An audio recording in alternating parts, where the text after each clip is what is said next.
Kabul, the ancient capital of the mountain-locked kingdom of the brave Afghans, situated on a flat circular plain and surrounded by rugged brown hills. The city is a mixture of the old and the new. Its modern streets and picturesque roads with long sheltering rows of poplar trees. Its flowing fountains and waterfalls, its lakes and gardens, all have a charm of their own, a charm which is indigenous, exotic, and oriental.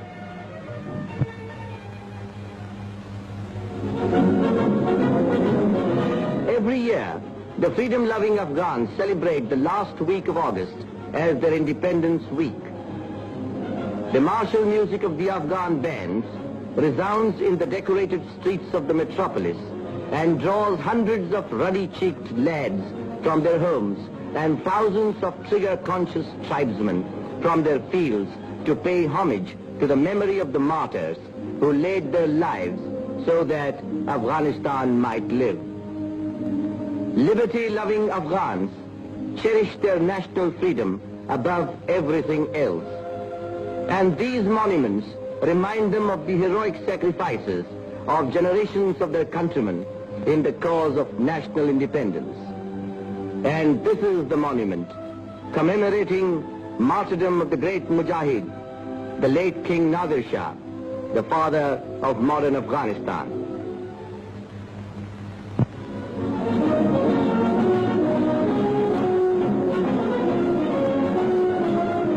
The first day of the celebrations witnessed a great military display watched by thousands. Steel-helmeted soldiers in their slick uniforms, armored cars and mounted guns. Such is the martial splendor of Afghanistan, poised to honor His Majesty the King, whose arrival everybody is waiting so eagerly. Punctually at 8:20 a.m., His Majesty arrived in the royal car. He was welcomed by His Royal Highness the Prime Minister and the Chief of the General Staff, and was offered a salute of 29 guns. Alighting from the car, His Majesty got into a jeep to inspect his faithful warriors.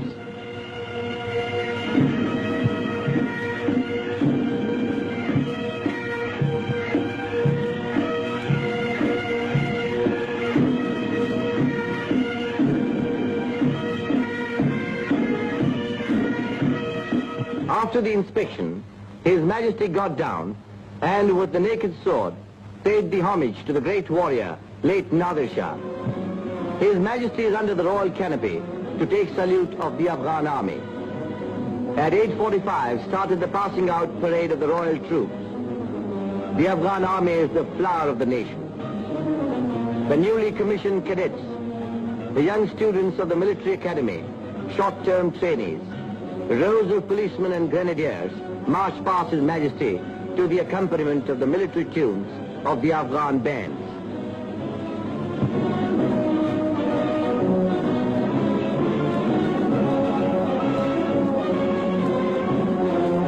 And then the heavy anti-aircraft guns.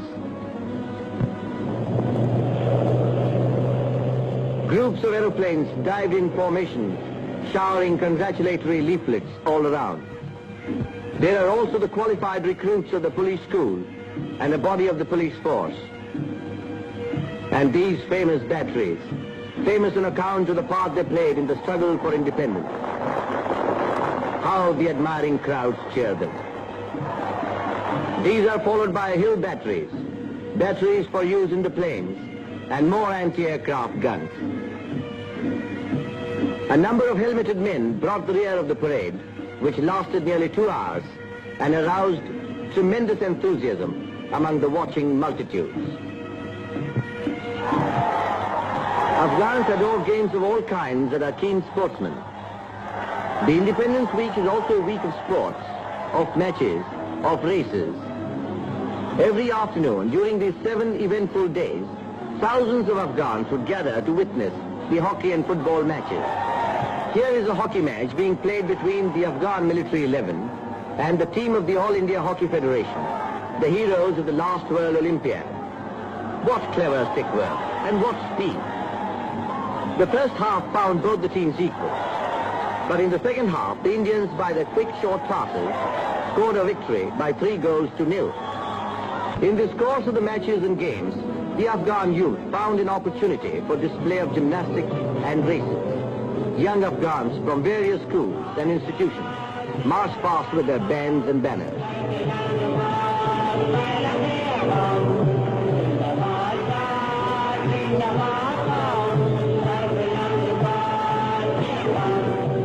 The gymnastic demonstration gave evidence of suppleness of bodies and hard and arduous training. And now watch a football match between the Alliance Club and the All India Football Federation 11. A great game indeed. Both the sides displayed equal dexterity and speed. The Indians stole a lead in the first half by scoring a goal, which the Afghan side soon after equalized.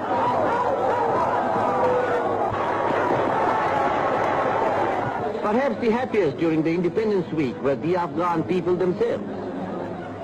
The democratic nature of the state gives them all facilities for games and recreation.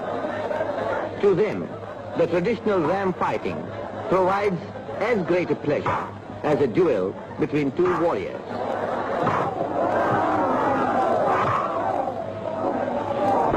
Finally, the dancing. The Afghan youths have their own way of dancing to the beating of the drum and the sweet melody of the flute. They let themselves go. Gradually, the music becomes faster, and so do the dancers.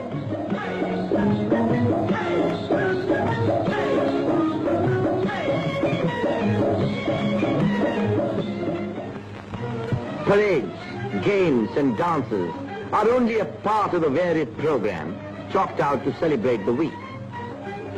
An important event is the exhibition of Afghan arts and crafts. In spite of its insular position, Afghanistan has made lots of progress in the industrial field and well maintained its cultural heritage. Here you find some of the best specimens of Afghan crafts: beautiful carpets, soft rugs, products of the handloom industry, Afghan jewelry inlaid with precious stones. The merchants and the manufacturers really do some brisk business during these days.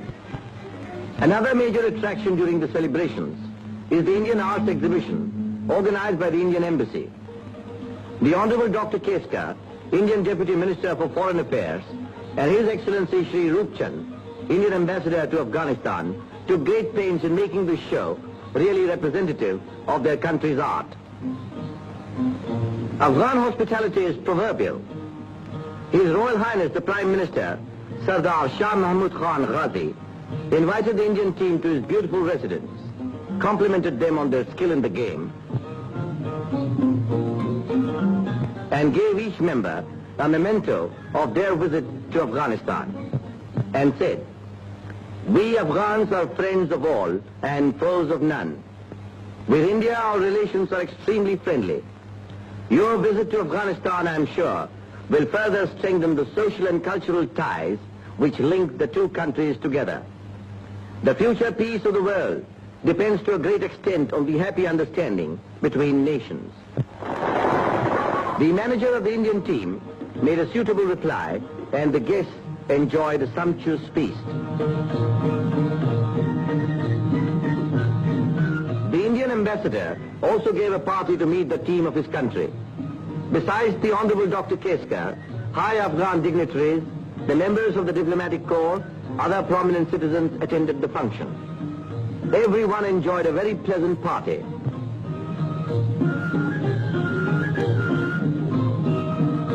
Finally, the Indian merchants in Afghanistan arranged a feast to meet their country's foreign minister. There is no communal problem in Afghanistan, and equality and liberty enjoyed by the Hindus and Sikhs in the country is remarkable. They love Afghanistan and are treated as Afghans first and Afghans last. Thus ended the eventful week, a week of celebrations.